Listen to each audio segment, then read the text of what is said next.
Hello, folks. John Shinholser here, live from the McShin Foundation in beautiful downtown Lakeside, Virginia, which is in Richmond, Virginia, in between Henrico County and Richmond. For those of you just joining us for the first time, I'm John Shinholser, president and co-founder of the McShin Foundation, Virginia's leading authentic peer-run recovery community organization, and I think probably one of the most special ones in America. And I'm also a person in long-term recovery from substance use disorders. For me, that means I've been clean almost 39 years. And we're going to talk about that clean time here in a minute, too. I see Johnny Fab tuning in, Big Daddy from Cincinnati. What's up, Johnny?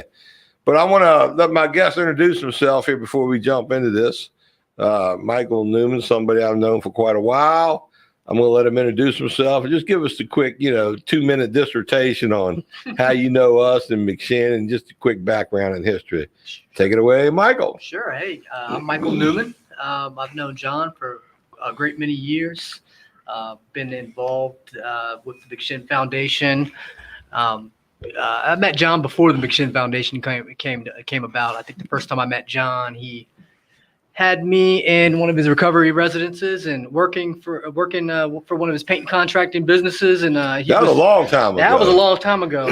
That's 20 years ago. At least. Yeah. I'm a little older than I look, maybe. But anyway, so I was struggling then, and I went. It didn't end there, unfortunately for me. I had to have some more pain, incarceration, regret. You like pain as much as you did drugs. Well, most of us addicts are addicted to the pain. Yeah, we like to wallow around in that stuff. So, but yeah, so I've had a journey that landed me in prison. I watched a lot of people die. I struggled myself. How long you do in prison? You did 7 years? I did. I did 6 the first time I went to prison, and then I did almost 6 this last time. 6 and 6. 6 and 6. Yeah. 12 years, man. Yeah, and a couple little year bits in between. So I was, I've done a life sentence on the right. installment plan. Yeah. So how old are you? I'm 42. Yeah. Good Lord, man! Half your life almost been in the whether it be probation, parole, pretrial, prison, jail. I've been under some form of criminal justice supervision my entire adult life. Right. Since I was 18. As a result of,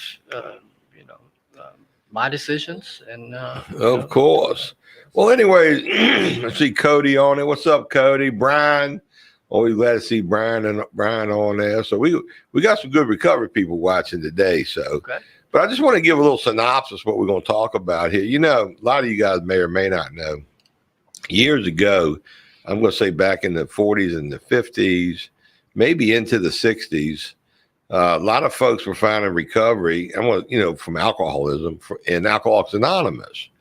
And I guess addicts, were coming back from World War II, Korea War, and probably even Vietnam War, and they were finding themselves up in these AA rooms. And, I guess they started other 12-step programs as a result of Alcoholics Anonymous. But somewhere along the line, the treatment center industry sort of took off. And I think it's probably, somewhere in the late 50s when the American Medical Association, I guess, qualified alcoholism and addiction as a treatable illness, and hospitals and, clinical world, they figured out how to get paid to provide services. And it was probably the recovering people who shepherd in the treatment center industry as we know it today. A lot of old timers were working with doctors and nurses and treatment centers and hospitals and detox centers on, how to talk and handle addicts and alcoholics. And of course, the clinical folks, they did the, blood pressure and, whatever medication they needed, and took their vitals and kept them comfortable while they went through the detox process. And, a lot, and I'm talking addicts and alcoholics primarily, not so much more severe mental illness.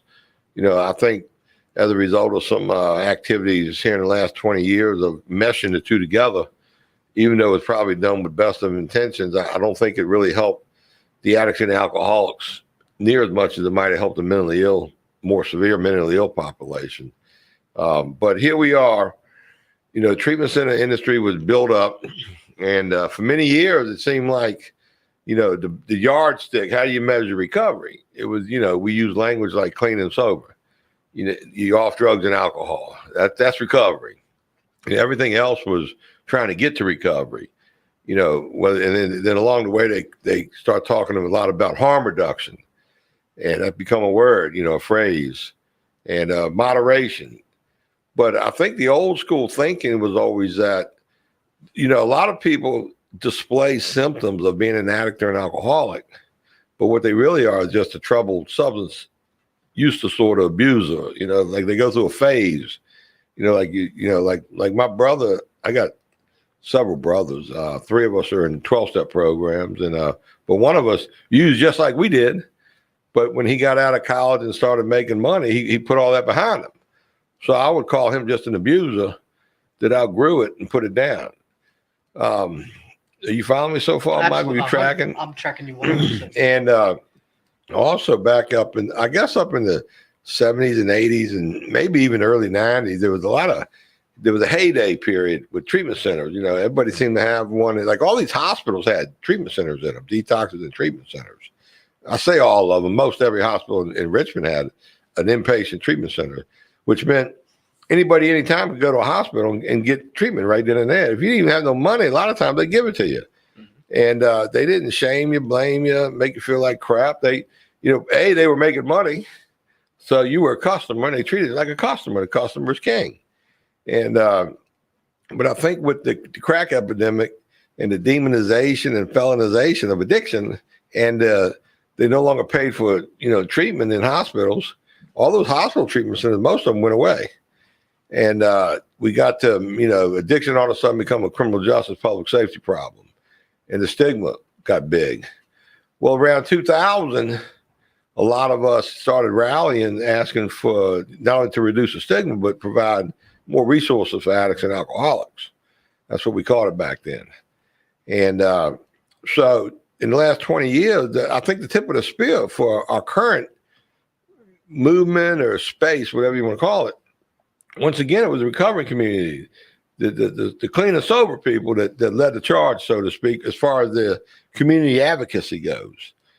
And so here we are in 2021, and I'm looking at social media, and it's almost as if, to use the word clean or sober is a bad thing, like how dare you come across like you're clean or you're sober, and other people aren't. We're in recovery too. We deserve a trophy. Are you tracking so far, Michael? 100%. So far, what do you make of what I'm saying? John, well, I have a lot of thoughts. Things evolve and change over time. And, when we had a starting place, I know you were talking about the evolution of the treatment industry. Yeah, just slide the chair all the way up on it so you're up on that mic. I'm up on here good now? Yeah, like a stage dancer, right, you know what I mean? Right. Get up on it. John just threw me in here. But anyway, talking about that evolution, how we got here, where did we start at?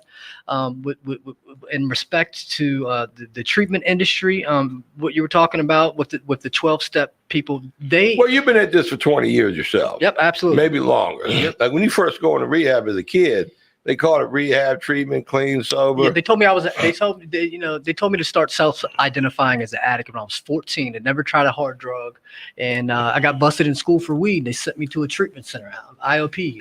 Your parents panicked, man. They made you go to treatment. Right. So, and then once I got the treatment, they told me I was an addict and that I had to abstain from all drugs and alcohol or mind-altering substances in order. Or it was going to be jails, institutions, and death. And that was it. And it was cut and dry, black and white. Let me remind you right now, you're 40 years old, and it has been jails and institutions. Was it a self-perpetuating thing? I don't know. Who knows? I just know that that's what happened. So, and, there's definitely arguments on both sides of that. So, let's stick to the facts here. Let's stick to the facts.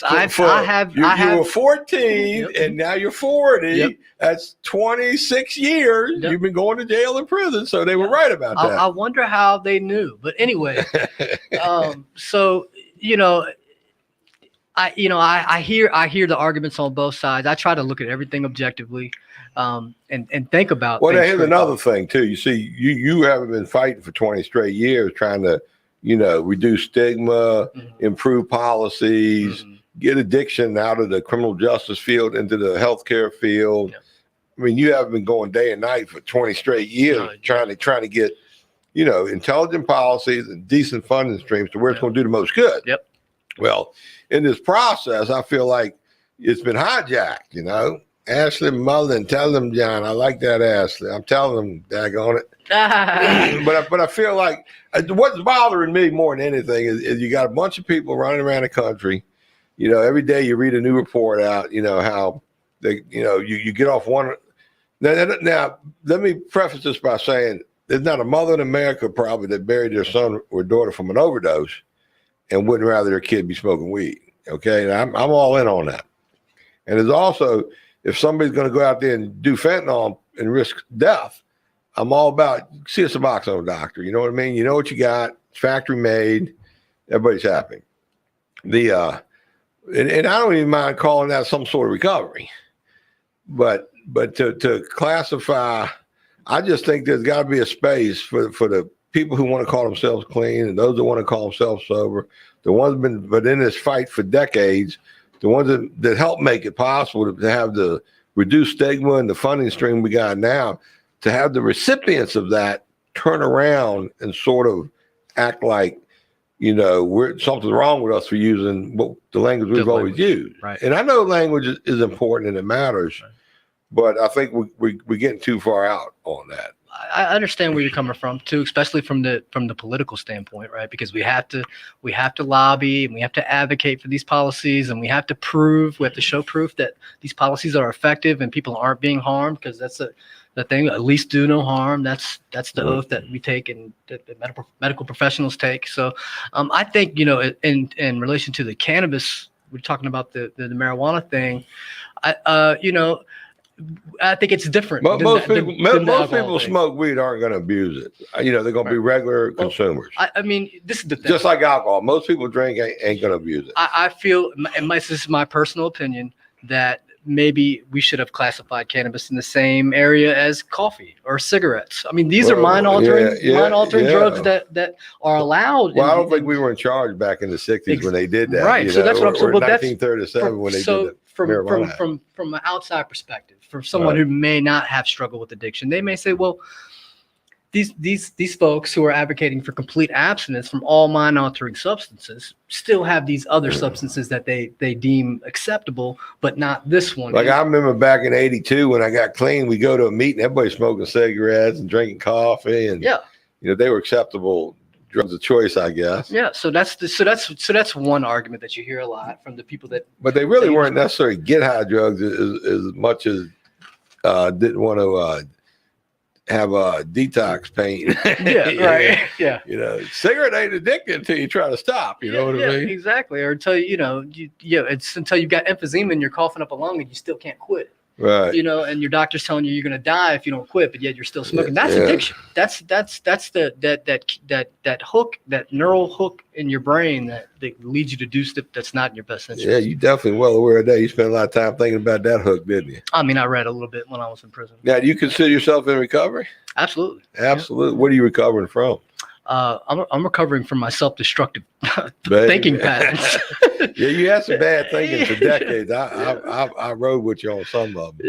Yeah, and But you're recovering from certain drugs, right? Yeah, absolutely. So my drug of choice, my personal drug of choice, was crack cocaine, and that's the one that got you in trouble. That's the only one that ever really. If you could stay away from crack, you're good. If I could stay away, if I had stayed away from crack, you'd have been all right. I'd have been good. And you're not a heavy drinker. Never was a heavy drinker. You like weed, do I understand? I do enjoy cannabis from time to time, but I'm very aware about my consumption in terms to that, and I'm very aware of how my consumption might affect others, which I think is important if you are going to be involved in a recovery. Right, you don't show up at a recovery event all stoned or nothing. No, I wouldn't do that. And be careful. You got to be careful how you talk about it too, in certain spaces, which is with everything in our culture today. You kind of got to be careful. Oh my God, you're right. You got PC is everywhere, man. Right. PC police. Yeah, absolutely. Good Lord. I don't want to offend anybody in the 12-step communities with my with my recovery, and I don't want to feel offended by anyone else about their recovery.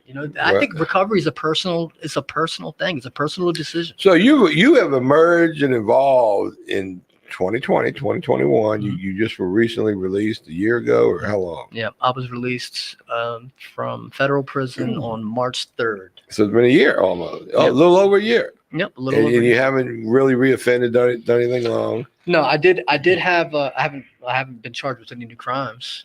Thank God. Well, you're not doing no crimes, are you? No, well, I mean, it depends on what you consider a crime, John. I mean, some people. Well, if you go over the speed limit, go some 20, say yeah, that's a crime. you can go to jail for that. So, So because you're still on federal paper, we won't talk about the marijuana thank you, John. consumption. I appreciate okay. Come July 1st, it might be academic anyway. You don't have to risk that John's out here anymore. throwing me under the bus. I hope my probation officer is watching this. Hey, how you doing? No, actually, they're actually aware. I'm a medical card holder. Well, there you go. So and how does that work? The medical card holder. Okay, so you can't prescribe a Schedule a Schedule 1 substance Here in Virginia. And anywhere in America. You can't prescribe Oh, I got you. a federally scheduled banned substance. They recommend cannabis, and I think it's a common misconception. Right. They can't prescribe. They don't generally prescribe cannabis for these disorders like PTSD. So I look at California, like they were one of the first states to do this, right? Mm-hmm, yeah. I mean, I can recall feds going in there busting up, these shops, and there's a money issue, Mm-hmm. how you do your banking and whatnot. But so here we are, legally, you get a cannabis card, which means THC is recommended. Mm-hmm. But you can get that here in Virginia. You can call up those 800 numbers and get that, right? Yeah, you call, you get a letter of reference, and then you take that letter of reference to the Virginia Board of Pharmacy. They process your application, and then they give you a card, which you'll be able to purchase extracts at one of the 5 dispensaries in Virginia. Here in Virginia. Mm-hmm. Yeah. But they don't tell you how much or how often. No, that's the area. Like all other medications, like I take blood pressure pills. They tell me exactly how much to take, how often. Yeah, and it's the same med every time. It's a gray area. That's kind of the difference. So some doctors will make a recommendation, and we're talking about the difference between a cancer patient and someone who's taking it for anxiety. We're talking about a big difference. Someone who's taking it for chronic pain, or someone who's taking. So you people need to understand that some take it for well-being because they got other co-occurring disorders, right. Whether it be depression, anxiety, can't sleep or whatever, and then others take it because they got physical pain, and some got chronic pain. Yeah, chronic pain, insomnia, and anxiety are the 3 most common things that people seek out medical cannabis for. Chronic pain because of the synergistic interaction between cannabinoids and opioids, which means basically that 2 + 2 doesn't equal 4, it equals 7. So you can get a higher pain relieving effect with a lower amount of opioids in your body if you combine the cannabinoids with that and the opioid. And this is there's science to back this up. Right. This is not. Well, now here's the thing though. So here we are having this discussion, but a lot of these kids and people we see, and I say kids because I'm almost 63, and most of these people are younger than me that come through here. Yeah. They might be in that category where one's too many, 1,000 never enough, and that can kill them or get them in prison. That's like for you, for 26 years, one was too many, 1,000 never enough. Yep. Now all of a sudden you're 40-something years old, and now you figured out how to mitigate that balance there. Yeah. And but you haven't had a perfect record with the other stuff since you got out. I haven't. And it's again. Did the PO know about that? Again, yeah, absolutely. So it just briefly, I know you got out of federal prison, you went to a federal halfway house. Yep. And everybody in there was smoking crack. Oh, I mean, they were not just smoking crack. I mean, you got guys shooting dope, going out in the bathroom stall. So you walk into this place, right? And there's not supposed to be any tobacco or drugs. Nothing in there. Reeks of tobacco and weed the second you walk in there. So, now, I'm not saying all federal halfway houses are like this. Yeah, go ahead and say that. Let's go ahead and. I'm sure they got some good ones out there. I'm sure they do. I just haven't seen them yet. But so So you walk. Here you are. That's what kills me. McShin recovery houses. We're very strict about stuff like that. We manage them well. They're clean. I mean, you're just not allowed to do drugs in them. And if we find it, you got to go. You go to a different house or something. But yet, and we're not funded really, so to speak. We're starting to get a little bit of fun, a little reimbursement. Not only that, John, the residents enforce these rules for the most part. Right. So here we are in a halfway house where you got paid staff members and a government contract to run this place, They and probably the drug dealers. they're up in dropping the ball left Yeah. and right. You got guys it's really hard to make it through a place like that. I can see. I mean, I saw a lot of guys go back. Matter of fact, I'm not sure how I made it through just by the grace of God and just luck. yeah. Because, after 2 weeks into that place, I came home with, this really strong determination. I was doing a lot of positive stuff behind bars, John. We talked about this. I was facilitating groups. I was designing groups. I was working with the administration. You did not waste your time. I did not waste that time at all. And then I came home and they put me in this place. And let me say this too. When you change your environment, right? When you go from one environment to another, your brain also changes, an adjustment to that environment, because we have to adjust and acclimate, and our brain is in this vulnerable state. So when you first get out of prison and you're taken away from your social structure in prison, you had friends there, now they're gone. You got to make new friends. That creates a state of panic somewhat in your brain. You kind of go into survival mode. So I think that point of time is so crucial, and people are really susceptible to triggers, right? I know I am. Oh, no question. And if you're going up in a whole new environment and, there's the weight pile boss and he's smoking crack, it's going to be hard not to do that. Right. I don't care how much, reprogramming you had. I failed that test, John. And so, our state and our federal agencies, they're failing the taxpayers and the communities with many, I'm not going to say all, many of these reentry halfway houses and whatever they call them, they're just based on bureaucracy. They're not based on, efficiency, and that's just sad. Well, you got, in this particular case, you have a private company. In this particular case, it would be Core Civic, that has, I think, 80% of the federal reentry center contracts in the country. And that's quite a few. Maybe part of their contract was to see to it people reoffend and go back to federal prison so they can get them back in sober house. That's the unwritten part of the contract, John. That's just where human brain will take you thinking. I'm not suggesting that's what it really is. That's the unwritten part. Yeah. That's so. I don't want their lawyer calling me. You should never. I'm of the thinking that you should never have a profit motive to keep people locked up or keep people getting locked up. I don't think that's right. It does take the sport out of recovery sometimes. A little bit. But just for me too, and I know you talked about when one is too many and 1,000 is never enough, and you hear that a lot in AA and A, and I think for me, because we'll have this conversation. I'm sure I'll have this conversation with 1,000 people over the next however many years talking about this very issue, and the idea of something leading to something else, right? Because so if you're told in 12-step AA and A recovery, right? So if you're a dope addict and shooting dope, that's your drug of choice.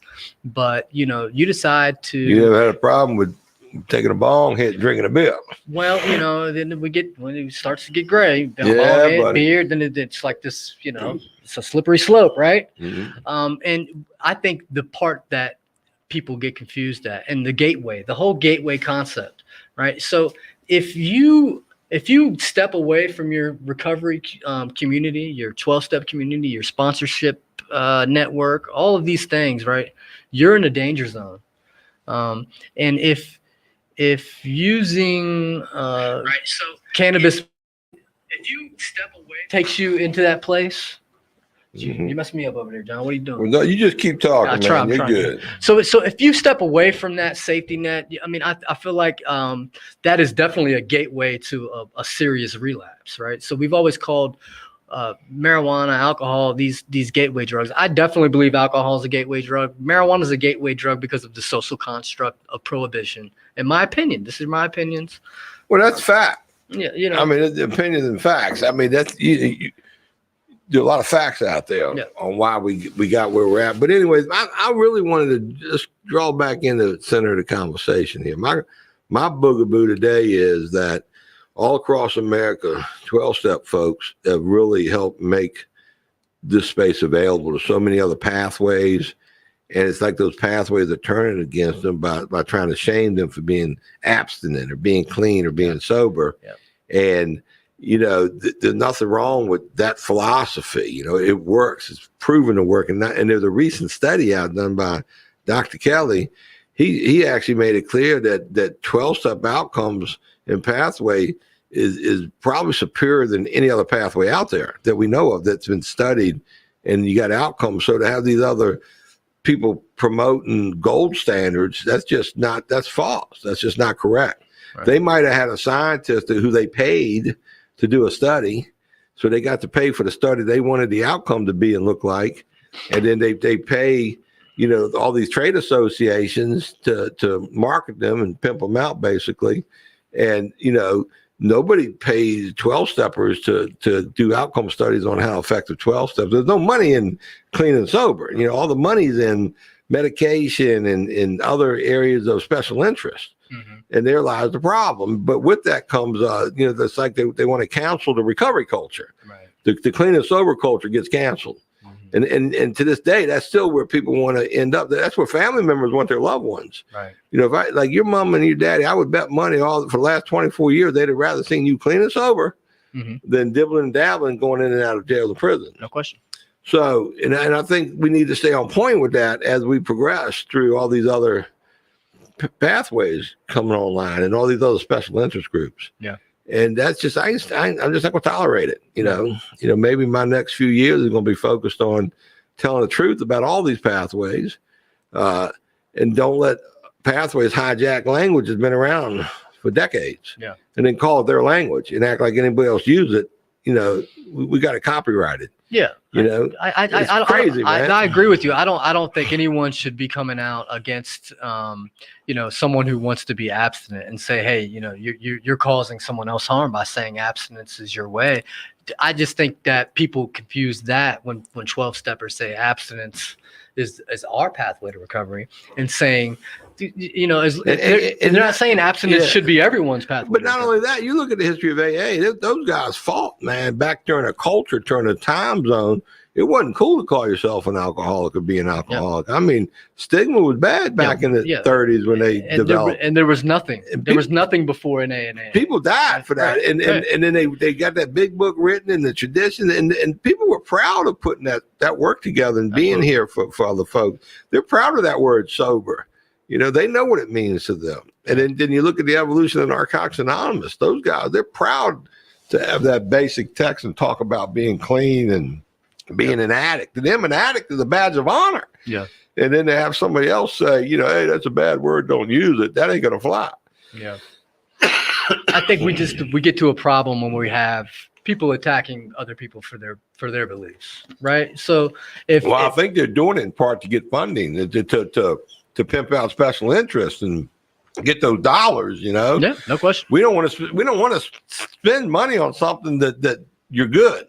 Mm-hmm. We want to keep re-spending money every month or whatever the deal is. You know, and I know there's room for everybody.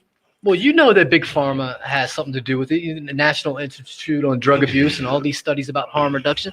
You know, Big Pharma wants you to keep coming back and buying their medication. They don't want you to be cured. Yeah. Well, you think mommies and dads would like their kids on Suboxone or smoking a little weed? They don't know because they go by what they see in the news and the papers. Yeah. But you personally, what do you think about it? I honestly think if you put buprenorphine and cannabis side by side, and you look at the effectiveness, the side effects versus the effectiveness, and helping someone get off of opioids, I think there's really no comparison. I mean, but now a lot of people are saying, well, we can use them both together. And you know, maybe that works, maybe it doesn't, but the bottom line is we need more real studies. Yeah. Real funding. We need, you know, I agree. They need to be a 10-year study. You know, like everybody come through McShin. I've noticed this. This is what I've noticed. And I don't make this up. And this ain't even anecdotal. We actually got data on a lot of this. But for the opiate addicts, the ones that come in here and they detox, medication detox, you know, a butte, taper, and they get that Vivitrol shot. Mm-hmm. I mean, the ones that do that Vivitrol for like a year and a half, they seem to be the ones that rise like a Scud missile. You know what I mean? They do fabulous. A lot of the kids that are doing the sub-track, it's almost like there's still a piece of toxicity in their brain. It's like there's still because they're still ingesting an opiate, a synthetic opiate. Yeah. So they're still maintaining those neural pathways. Now they're not doing fentanyl, keeping them from dying, keeping them in the game to do better. But you're keeping those same pathways active. And then I would consider that, you know, like years ago we would call that harm reduction. We would call that working toward recovery. Right. But to call that a gold standard recovery, I just don't know. That just don't fly. Something with that don't fly right with me. Yeah, I've heard that being thrown around too, and I don't agree. And I don't think, I still go to 12-step meetings. We love anybody come in and we embrace them. We love them. We don't shame them. We don't demonize them. Certain 12-step programs have certain traditions and customs, but that ain't to hurt nobody or run them off. That's just to say, look, you're here for a reason. That means you must want what we got. So in order to get what we got, do what we do. Mm-hmm. And the people that are clean and sober, somewhere along the line, they probably let go of most of those, access tools to get them there. And I ain't having this conversation really to offend or hurt or perturb anybody. I just think somebody's got to start standing up for being clean, being sober. It's a good thing. There's nothing wrong with that. That's a great target to shoot for. Yep. If you just was one of those people that had a substance problem with a certain substance, you can get off of it. Good for you. You know what I mean? Yeah. Call it what you want, but don't insult what people are calling what they got either. You know what I mean? Yep. I agree. I was I don't know if you watched this the other day. Demi Lovato was on Joe Rogan talking about her sobriety and how she's sobriety, California sober, or New Jersey, California sober. Yeah, but she drinks and smokes weed, right? Yep. I would seriously call that some sort of moderation or some sort of harm reduction. Mm-hmm. And a lot of people could probably end up in that space. I mean, I remember that girl. Amy Winehouse. Yeah, I mean, maybe she should have stopped shooting for moderation and shot for abstinence. It might have a different outcome. I completely agree, and I think if you're going to try to do something like that, it should be heavily monitored. You should have some sort of medical professional. All I know is a whole lot of attention is being paid toward a whole lot of stuff that may or may not amount to a lot of anything. Yep. Compared to what we know is really, legit and good. Yeah. And that's, and you may be right, John. And I mean, you probably are. And I think that the answer is more studies, more funding, more conversation. Well, here's another thing. Like, here we are, we're still fighting to this day. Richmond, Virginia is very, very fortunate to have a handful of good recovery community organizations, people who came through McShin. Mm-hmm. There's probably 1,000 sober beds in Richmond, and I would say 500 of them are operated by McShin alumni. Mm-hmm. And we finally got the state to, put some money into sober living and reimbursement for the indigents. And so we got, SOR money, I think, went a long way to helping with that. Big shout out to the SOR guy. And I think even Samson, on one hand, they're trying to do really good. They're trying to really fill these cracks and these voids and help folks like us. But on the other hand, I think they're feeding too much into some of the language of the day, some of the special interest of the day. And I see us still fragmented in many ways and splintered. And, we just got to do better. Yeah. I agree. Now I kind of got you on the spot a little bit coming up in here, like I got you coming up in here. You, because I know your history. I know you're a good student of life in general, and I've enjoyed the hell out of watching you since we've reunited. And I've enjoyed some of your social media activities, and I know you're super big into not destroying your life, and I know you're big in really wanting to give back to the community in the ways you want to give back. And I see you excited about the new marijuana laws and the new future in that space. And I see that in a lot of people. Mm-hmm. And I think that's all wonderful. So, I guess, but you don't go around and give me crap for being clean for almost 39 years. You know because this is the thing, John. You guys are saving lives. I mean, when you're talking about the McShin Foundation, I mean, I don't think you did. I mean, you it's hard to do it justice, honestly, when you talk about the impact that you've had in the community and the lives of people here. Justin, you watching the comments? I mean, is it nothing new coming up? That's it? All right, because I looked on my phone and I could see, it seemed to me I saw some stuff. All right, cool. Yeah, but I mean, it's it's hard to attack the 12-step community when you look at if you go to a meeting around in Richmond, right, or you go to a meeting here, one of some of the meetings that you guys have here, and you see all the people coming and all the connections being made and all the lives being. I mean, it's hard to. Well, you hit on something. From my experience, the real warriors and soldiers have been 12-steppers. They're the ones that keep the doors open, and they're there for the new person. And I do see a small uptick in perhaps Suboxone Anonymous and other, I guess, marijuana, smoke pot and drink beer, but don't do other drugs Anonymous. Mm-hmm. I see some of that percolating, but nowhere near, the clean and sober people the way they got their act together. You guys are here first. Yeah, so we got a few minutes left, but a lot of these videos people don't realize it, but all of our videos we give them to the tablet companies that have tablets inside jails and prisons. So a lot of people inside jails and prisons, this is their main recovery connection is people like me and you and McShin and Getting the Herd podcast. So you spent, to my calculations, I want to say 14 years locked up off and on. Yeah, that was pretty good. Yeah, right. I'm pretty good at math. If I know I'm getting paid $10 a window to paint it, and I got 8 windows, that's $80. You know, so I learned math the good old fashioned way. So what do you got to say to guys that are where you used to be, not only in their mind but in their location, and give them a hope shot? Wow. First of all, just you bringing that up just made me think of how, it's an honor to be able to even speak back to those guys. I keep in touch with a lot of guys that I was in prison with. So you one of the few people to actually write them letters and put money on their books. Man, I just sent 3 books. I just got on Amazon the other night, sent 3 books to to 3 of my best friends in there.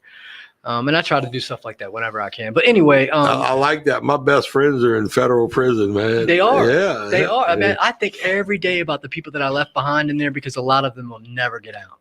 Yeah. Never. When you're in federal prison, you see a lot of people that are doing life behind bars. But for the folks that aren't, and the folks that are getting back out, and to struggle with addiction, I mean, the recovery community organization model in itself is the thing that I think is the most beneficial because you get that social connection, you get hope, you get love, compassion, understanding, dignity.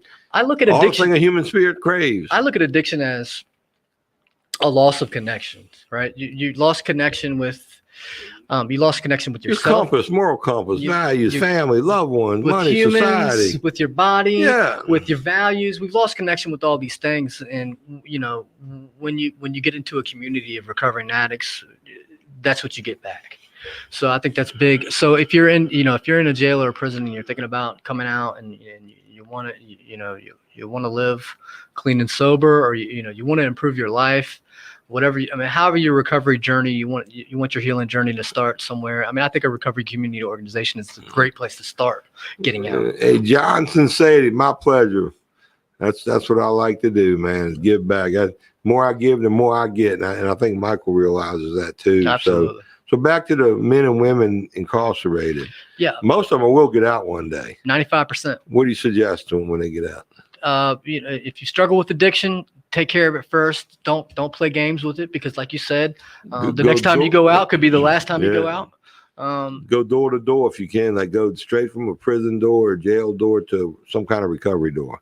I think so. I think you get in the herd, like you said, instantly. And what do they call those? You got like a counselor that does your pre-release for you, and they line up those halfway houses. Yeah. So in the federal system, you're required in most cases, or it's just an automatic transition to a halfway house. Some states every state's different, but the federal system's all one system. Might want to spread the word. Could you please send me somewhere else, man? Yeah. Send me to McShin. Look, any money the federal system spends on sober living, I'm sure we might be cheaper and get a better outcome. I mean, you ought to go ahead and contact them, Jen. Well, maybe one of the rules is you got to sell them drugs. I don't know, man, but we ain't doing that. It's hard to tell. Hey, there's a need for halfway house beds. And apparently not, because we've been here 17 years. We've got some of the best outcomes recorded, and data don't lie. Right. But for some reason, they're not interested in it. Well, you're not as politically powerful as some of these. I guess some of these other large multi-state operators. So, and like I said, one company owns 85% of the contracts for the federal government. Yeah, that's unbelievable if that's true. But Oh, it's true. It's always true. It's You true. Google it, right? Yeah, Google it. Now you got out. You got children? Yeah, I got one son. He's 14. How's that going? It's great. It's he was born while I was in prison. I got out, and then his mother died while I was in prison from an opiate Overdose. Opiate overdose. And so, Does he live with you? he lives with my parents. Yeah, Raised right. him while I was gone, and so I'm back there with my parents and him now. And we're just, I think I met him as a little kid before you went back to one of your jails or prisons. Yeah, he was a little rascal. He still is. So, So that's going good. Reconnecting with my family is going good, man. It feels great. Well, you're such a likable guy. I mean, how can somebody not love you? You know what I mean? John, there's plenty out there. I know. Right now. So things are good. Your family, it's the family reunited. You know what I mean? And Yeah. that's very important. Healing all the past family trauma, and all those resentments and all those years that I was gone. They were probably resentful of me for being gone, and I was probably resentful for them because I was gone and they weren't, and they were fine and I wasn't. I don't know. So all of that is part of recovery. One thing I learned about observing people locked up, they might only have a mother. Mm. So all their emotions got to go to that one individual. Mm. And then that one individual has a tendency to get addicted to that. Yep. And then next thing you know, you got to, it's just not a healthy relationship. We're all doing time. Everybody does time. You're right about that. Your family did time when you were doing time. And now we want to do recovery time. Yep. Make recovery the new epidemic. Recovery's cool. The recovery epidemic. Even if it ain't the same recovery I got, I'm not going to talk trash about yours, and I don't want you talking trash about mine. Are we gonna make a pact right now, John? I'm not gonna talk trash. The pact is made. I kind of sometimes I wish I could do a bong hit and drink a beer. I don't advise it. But I know one too many. 1,000 never know. I don't advise it at all. And I'll end up in that federal halfway house, selling crack probably. Oh man! All right. Well, anything else? No, John. You threw this on me at the last minute, and I'm glad we were able to get it done. And it's fun, man. I mean, recovery's cool, man. Yeah. Podcasts are cool. No doubt. We're recording words that mean something to somebody, and they'll be floating around out there probably long after we're gone. If global warming don't get to them first. All right, folks. Thanks for joining. Thanks for listening. Justin, good job. Appreciate you hanging over there on the board, taking care of business, and more later.